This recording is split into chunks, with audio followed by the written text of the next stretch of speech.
Dans ce cours, nous allons voir comment utiliser les ordres de grandeur et les valeurs approchées des nombres.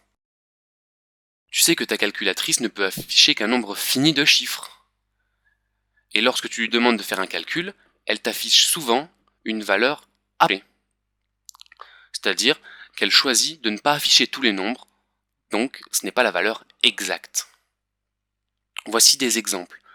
Si tu tapes 1/3 sur ta calculatrice, elle ne te donnera pas la valeur exacte. Alors, la troncature à 4 décimales vaut 0,3333. On n'a laissé que 4 décimales, le reste n'est pas écrit.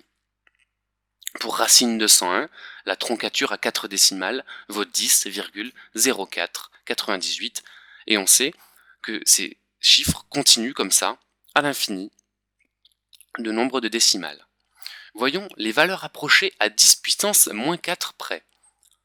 Par excès et par défaut, c'est-à-dire qu'on a une valeur approchée un peu plus haute ou une valeur approchée un peu plus basse.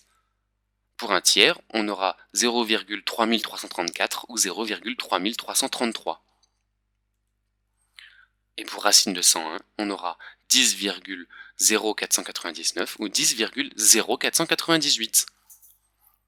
On peut également donner une valeur arrondie à 10 puissance moins 4 près avec 4 chiffres significatifs. Eh bien, puisque 1/3 est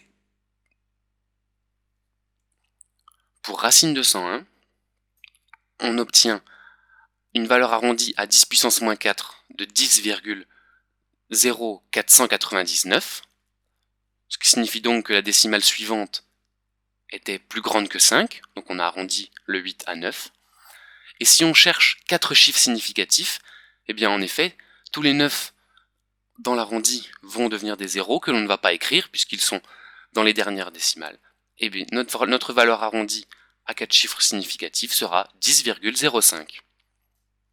Toutes ces valeurs peuvent être utilisées pour faire parfois des applications numériques, et c'est pour ça qu'il faut faire attention lorsque tu utilises ta calculatrice pour faire certains calculs. Les valeurs ne sont pas toujours exactes.